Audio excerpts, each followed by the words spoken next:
August 1941. Inside Packard Motor Car Company's Detroit plant, two V12 engines exploded into life on test stands. The roar was deafening, the tension suffocating. But something was wrong, or impossibly right. These engines wore the Rolls-Royce Merlin nameplate, yet they had never touched British soil.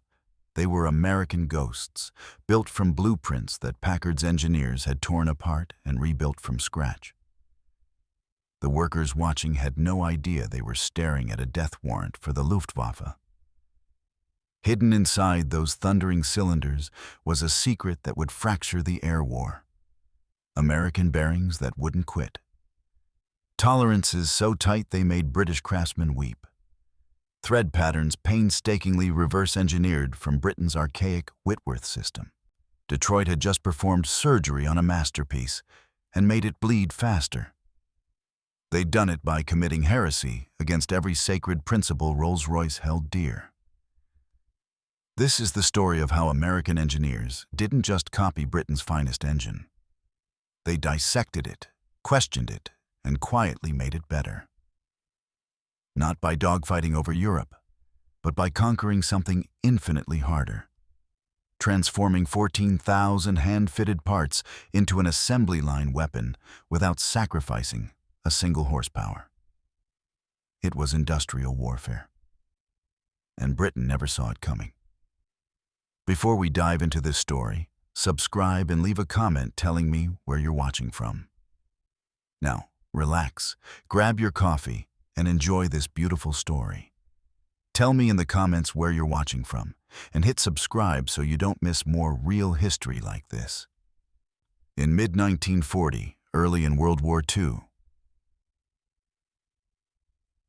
the Allied powers faced two seemingly unrelated crises that would converge into a single, desperate question. The skies over Britain belonged to the Merlin. Rolls-Royce's supercharged 1,650 cubic-inch V12 engine, 27 liters of hand-fitted perfection with 14,000 precision parts, powered every Spitfire and Hurricane defending the realm. It was a watchmaker's nightmare. Tolerances measured in fractions of a human hair, supercharger impellers balanced by hand, cylinder heads individually matched to blocks. This wasn't manufacturing. This was artistry. And Britain couldn't make them fast enough. Rolls-Royce's shadow factories in Crewe, Manchester, and Glasgow ran around the clock, producing roughly 200 engines per week. They needed 10 times that. Artisan methods, no matter how brilliant, simply couldn't meet industrial war's ravenous appetite. 3,000 miles across the Atlantic, the United States Army Air Forces had a beautiful fighter they couldn't actually use where it mattered. The P-51 Mustang, powered by the Allison V1710 engine, was a low-altitude predator, fast, agile, deadly, below 15,000 feet. But above that altitude, physics became the enemy. The Allison's single-stage supercharger couldn't compress enough thin air. By 25,000 feet, the Mustang was gasping. By 30,000 feet, it was helpless. The cruel irony? American bomber crews flying B-17s at 25,000 to 30,000 feet desperately needed escort fighters that could operate at precisely those altitudes. Without high-altitude escorts, they were being slaughtered. In raids over Germany, Luftwaffe fighters simply climbed above the American escorts and waited. Then they descended like wolves. The British had tested something extraordinary. A P-51 Mustang fitted with a Merlin engine. The combination was devastating. Suddenly, the Mustang could breathe at 30,000 feet.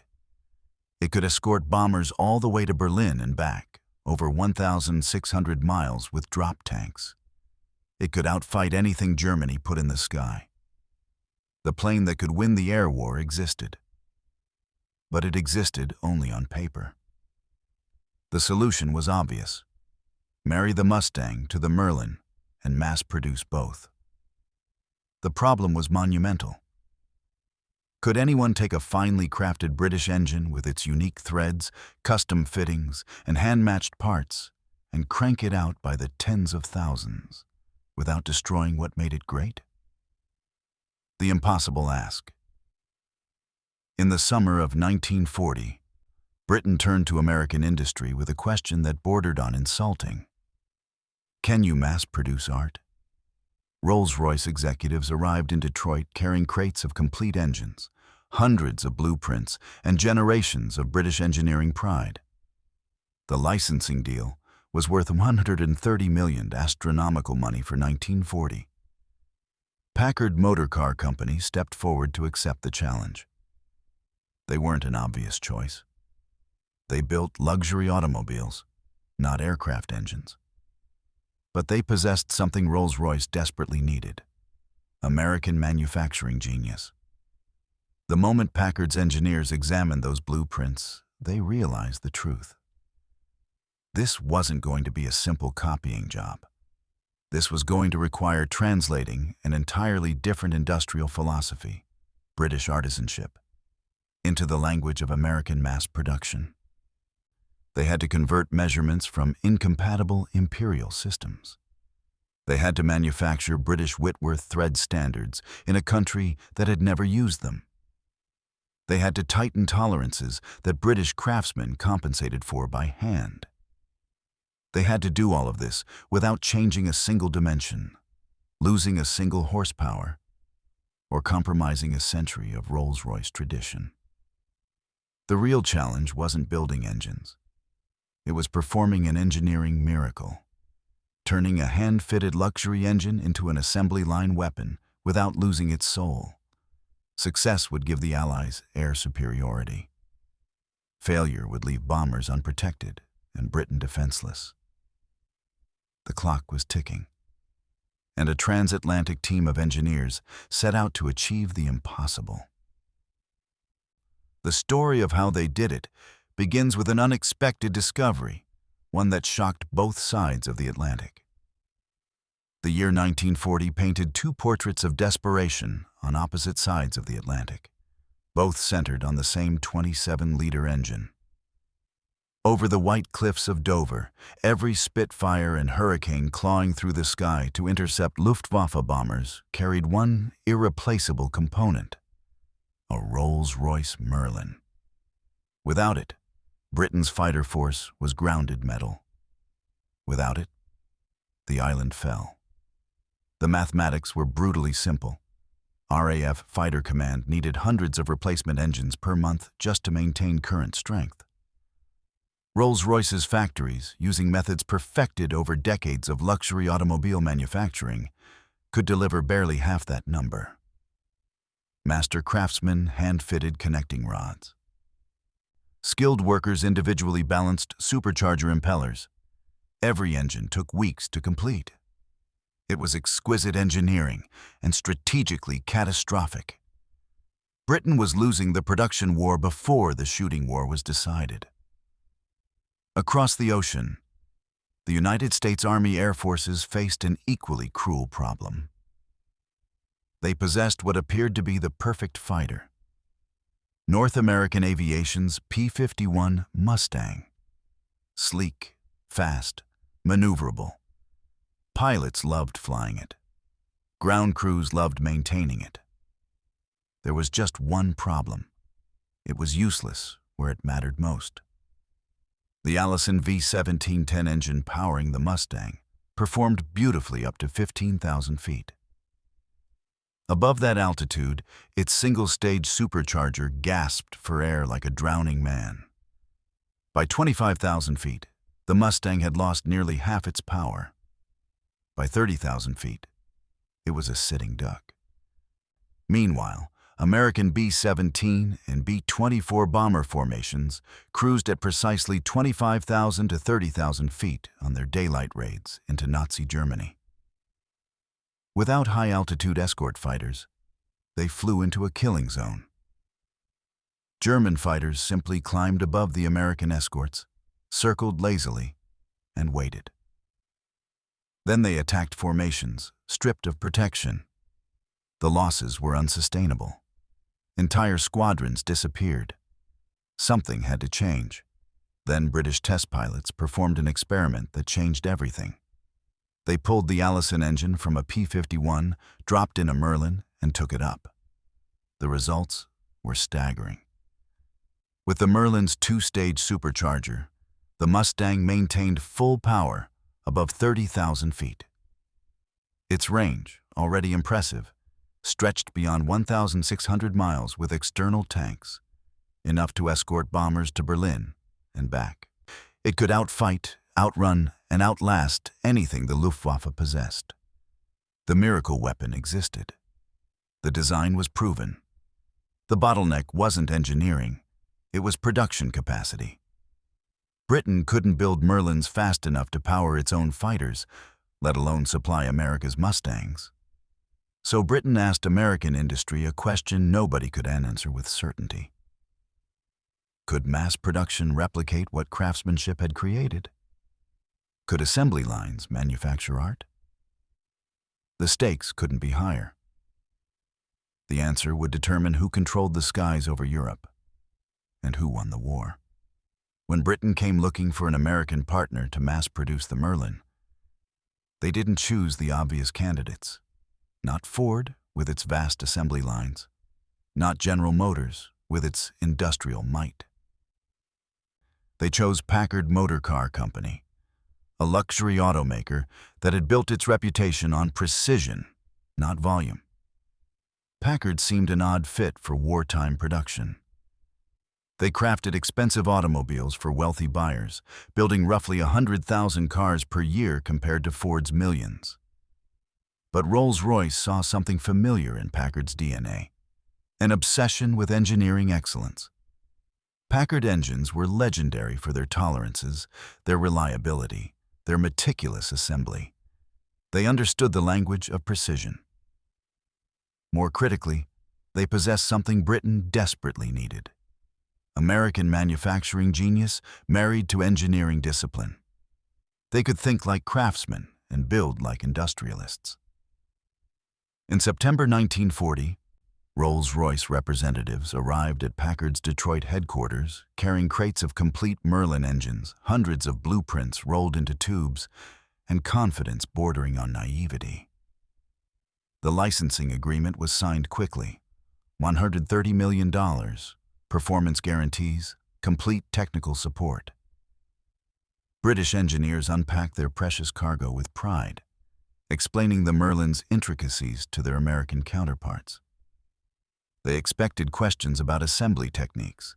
They anticipated concerns about complexity. What they didn't expect was what came next.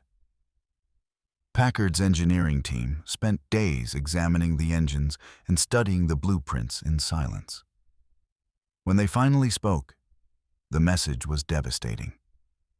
This engine couldn't be mass-produced, not as designed. The problem wasn't that the Merlin was too complex. The problem was that it wasn't designed for manufacturing at all. It was designed for craftsmen. Rolls-Royce's approach was centuries old. Skilled workers compensated for variations with hand-fitting. When a bearing didn't quite match, a fitter adjusted it. When tolerances varied, craftsmen made them work. Every engine was a bespoke creation, assembled by masters who understood how parts should feel when they mated together. It was engineering as art form. Packard's philosophy was fundamentally different. Parts must be perfect before they reach the assembly line. Every component, from the smallest bolt to the largest crankshaft, must be machined so precisely that any part fits any engine without adjustment. Workers shouldn't file or fit. They should simply assemble. This was engineering as industrial science. The British saw craftsmanship. The Americans saw chaos. What became clear in those first weeks was sobering. The manufacturing miracle ahead wasn't mechanical. It was cultural. It was philosophical. It was industrial. Packard would have to bridge two entirely different worlds, translating British artistry into American methodology without destroying what made the Merlin extraordinary. They would have to teach machines to replicate what human hands had perfected. And they had to do it fast. The clock was already ticking. The moment that changed everything came during a routine engineering review in Packard's Detroit office, late October 1940. Packard's team, joined by Ford engineers consulting on production methods, had spent weeks analyzing every Merlin blueprint. Rolls-Royce liaisons waited for the inevitable complaint that British tolerances were too tight, too demanding for American mass production. They'd prepared technical justifications, ready to defend their precision standards against American corner-cutting. Instead, Packard's chief engineer delivered a verdict that stunned the room. "Your tolerances are too loose." Silence. The British engineers looked at each other, certain they'd misheard. Too loose? The Merlin was famous for its precision. Supercharger impeller clearances measured thousandths of an inch. Bearing fits were specified to tolerances that required specialized measuring equipment. The Americans pressed forward. They laid out bearing specifications, connecting rod dimensions, crankshaft journals. Everywhere they pointed, the same problem appeared. The blueprints showed wide tolerance bands, variations that could span several thousandths of an inch. For hand assembly, this was acceptable. Master craftsmen would select parts, test their fit, and adjust as needed. But for true mass production, it was disaster. "We make motor cars far more accurately than this," one Ford engineer explained, his tone matter-of-fact rather than boastful. In Detroit's assembly plants, interchangeability was gospel. Any piston must fit any cylinder. Any bearing must mate with any crankshaft. Parts arrived at assembly stations ready to install. No filing, no fitting, no craftsman's judgment required. The Merlin's designs assumed human intelligence would bridge the gaps. British fitters knew instinctively which connecting rod paired best with which crankshaft. They could feel when bearing clearances needed adjustment. They compensated for variations that never appeared on blueprints because those variations were part of the process, features, not bugs. For Rolls-Royce engineers, the revelation was uncomfortable. They hadn't realized how much artisan instinct held their manufacturing together. The Merlin wasn't just an engine design. It was a design that required craftsmen to complete it. Specifications on paper were merely suggestions that skilled hands transformed into reality. For Packard, the revelation was daunting.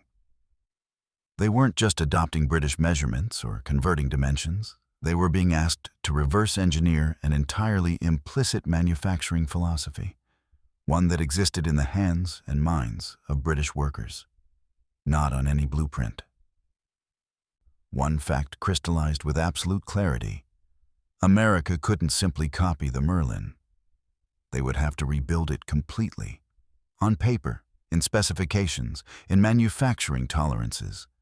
Every dimension would need definition. Every tolerance would require tightening. Every assembly process would demand documentation. The project's scope had just multiplied tenfold. Packard wasn't licensing an engine. They were re-engineering one from the ground up, while keeping its soul intact.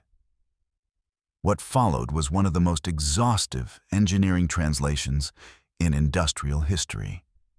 A year-long journey through 14,000 individual parts, each one requiring surgical precision to transform from British craft to American science. Packard's engineering department became a war room of its own. Drafting tables stretched across entire floors. Engineers worked in rotating shifts, attacking roughly 6,000 blueprints that needed complete redrafting. This wasn't simple conversion, changing inches to millimeters or updating notation styles. Each drawing required deep interpretation. British specifications often provided dimensions without defining tolerances, assuming craftsmen would know the acceptable variation. American production demanded exact numerical bounds, not tight fit, but 0.015 to 0.0025 inches clearance. The challenge went deeper than numbers. Packard engineers had to reverse engineer intent. Why did Rolls-Royce specify this radius here? What performance characteristic drove that wall thickness? Was a dimension critical to engine function or merely convenient for British tooling? Get it wrong, and the engine either wouldn't work or couldn't be manufactured. Simultaneously, Packard's manufacturing engineers redesigned the means of production. British fixtures that positioned parts for hand fitting had to become precision jigs that guaranteed perfect positioning every time. Casting processes required new patterns, new sand compositions, new cooling rates. Machining operations needed redesigned cutting tools, feeds, and speeds. Every gauge had to be manufactured from scratch, measuring instruments precise enough to verify tolerances tighter than Rolls-Royce had ever specified. Throughout this transformation, cables flew constantly between Detroit and Derby. British engineers provided support, answering hundreds of questions about design intent. But the correspondence carried undertones of anxiety. Rolls-Royce representatives were supportive yet apprehensive, proud that Americans valued their design enough to invest such effort, yet fearful that something essential might be lost in translation. Could machines truly replicate what craftsmen's hands had perfected? Would tighter tolerances create brittleness where artisan flexibility had provided strength? Month by month, a new creature took shape on paper. Externally, dimensionally, functionally, it remained a Merlin. Every critical measurement matched, every performance specification aligned. The engine would produce identical power, identical torque curves, identical reliability. But internally, philosophically, industrially, it had become something radically different. Parts that British workers expected to file now arrived within tolerances so tight no filing was possible or necessary. Components that once required craftsman selection now featured interchangeability so complete that any part fit any engine. By summer 1941, Packard had accomplished something unprecedented. They'd captured British genius in American specifications. The Merlin had been reborn, not copied, but translated. Now came the ultimate test. Could it actually be built? Something unexpected happened during Packard's exhaustive re-engineering process. They found ways to make the Merlin better. It started with the crankshaft bearings, components subjected to enormous stress, heat, and friction. British Merlins used traditional lead-bronze bearings, proven and reliable. But Packard's metallurgists had been following American automotive research into advanced bearing alloys. They proposed a radical substitution: silver-lead bearings with indium plating. The indium layer, microscopically thin but revolutionary, dramatically increased resistance to corrosion and wear while improving heat dissipation. It was a material upgrade that could extend engine life significantly. Packard didn't implement it immediately. They tested exhaustively, documenting performance under extreme conditions. When the data proved conclusive, they shared everything with Rolls-Royce. The British response was gracious and swift. Adopt it. Within months, Rolls-Royce incorporated indium-plated bearings into their own production. An American innovation was flowing back across the Atlantic. Packard's manufacturing engineers identified another opportunity: the cylinder block. The British design used a complex one-piece casting that was difficult to machine and inspect. Packard proposed a two-piece design that maintained structural integrity while simplifying production. Casting became more reliable. Machining tolerances improved. Maintenance access increased. The change was subtle, invisible to anyone looking at the assembled engine, but transformative for manufacturing. Material selections received similar scrutiny. American steel alloys, developed for automotive applications, offered advantages in specific components. Where improvements could be proven without compromising compatibility, Packard implemented them.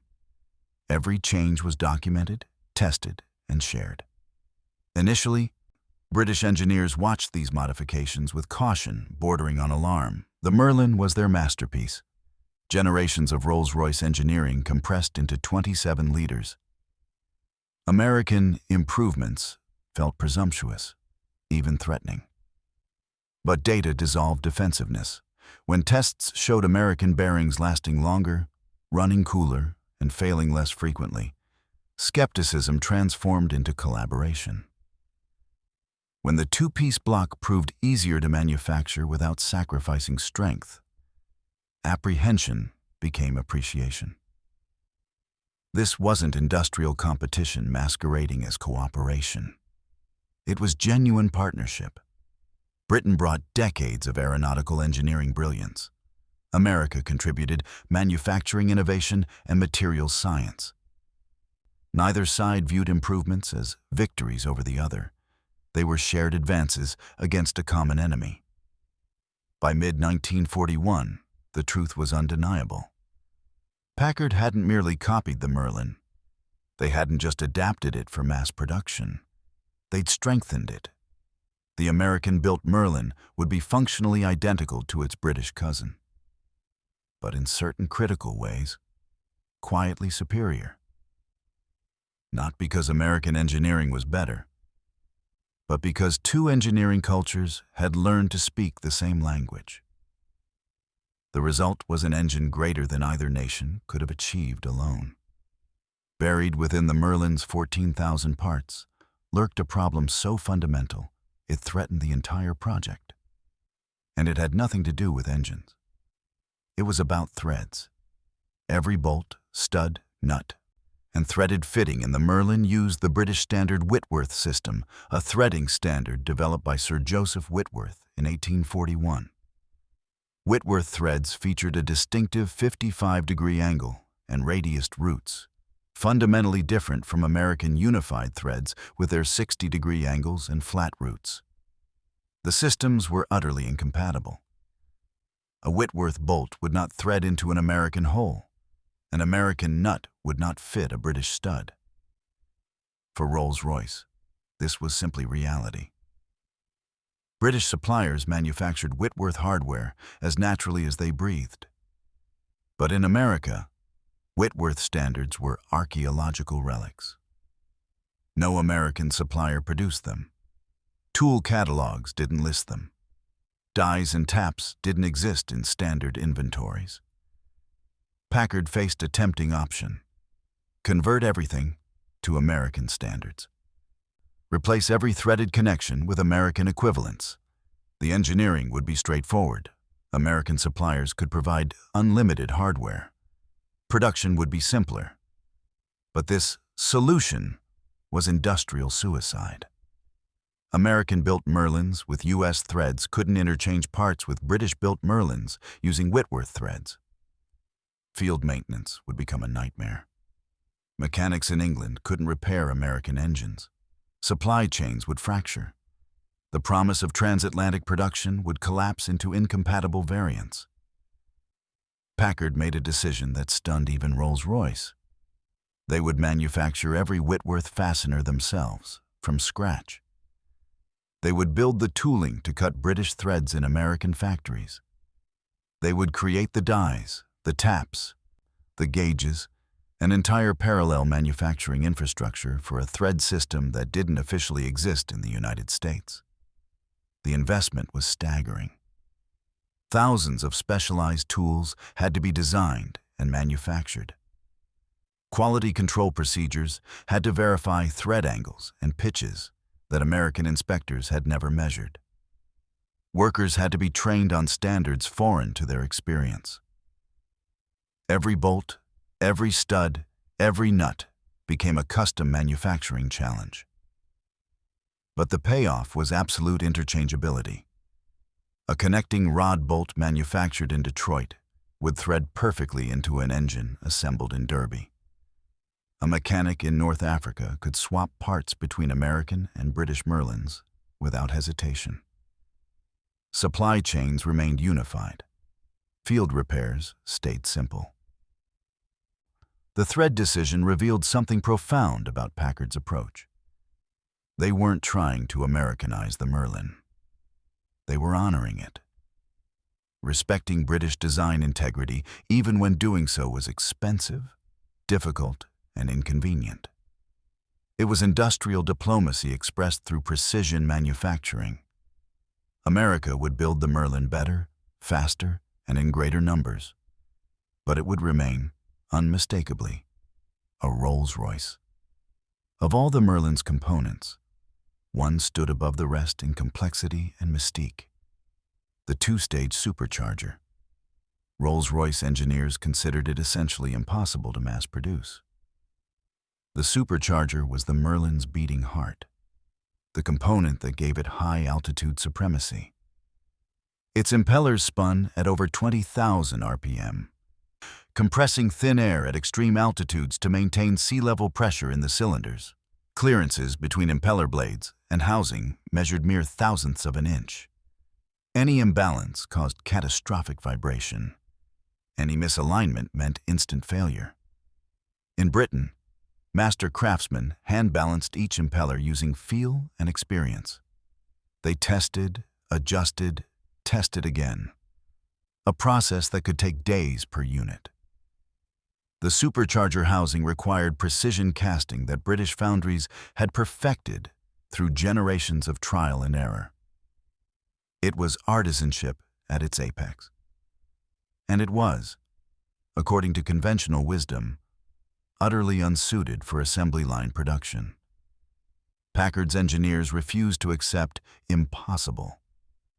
They designed dynamic balancing jigs that could test impellers at operating speeds, identifying imbalances mechanically rather than through craftsman intuition. They developed new casting techniques using precisely controlled sand compositions and cooling rates, producing housings with consistent tolerances.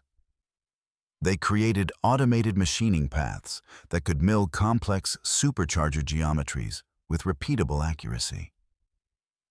The breakthrough wasn't a single innovation. It was systematic replacement of human artistry with mechanical precision. Early production engines revealed problems immediately: oil leaks at gasket interfaces, fit inconsistencies in bearing assemblies, supercharger vibrations that shouldn't exist. Each issue triggered urgent transatlantic communication. British engineers shared decades of troubleshooting wisdom. American engineers applied manufacturing analysis. Problems that might have derailed the project were solved in days through genuine collaboration. August 1941. Packard's Detroit plant. Two completed V-1651 Merlins, the American designation, sat mounted on test stands. British officials, Packard executives, and workers crowded the testing bay. Engineers initiated the start sequence. The engines roared to life with a sound that was unmistakably Merlin. That distinctive supercharged howl. Technicians advanced the throttles. The engines held steady, smooth, powerful. Full power, 1,110 horsepower, exactly as specified. No vibration, no leaks, no compromises. 11 months of re-engineering, 6,000 redrawn blueprints, countless manufacturing innovations, all validated in that thunderous moment. Workers cheered. British officials cabled London immediately. Legend holds that Winston Churchill, receiving news of the successful test, wept with relief. Production ramped rapidly. By late 1943, Packard was producing hundreds of Merlins weekly.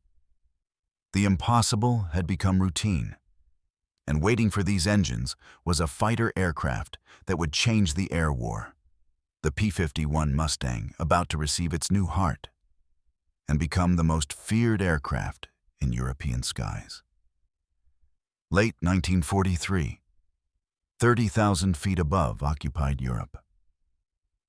The silhouette that German fighter pilots had learned to ignore, the low-altitude P-51 Mustang, suddenly appeared where it had no right to exist, escorting B-17 formations at maximum altitude all the way to Berlin.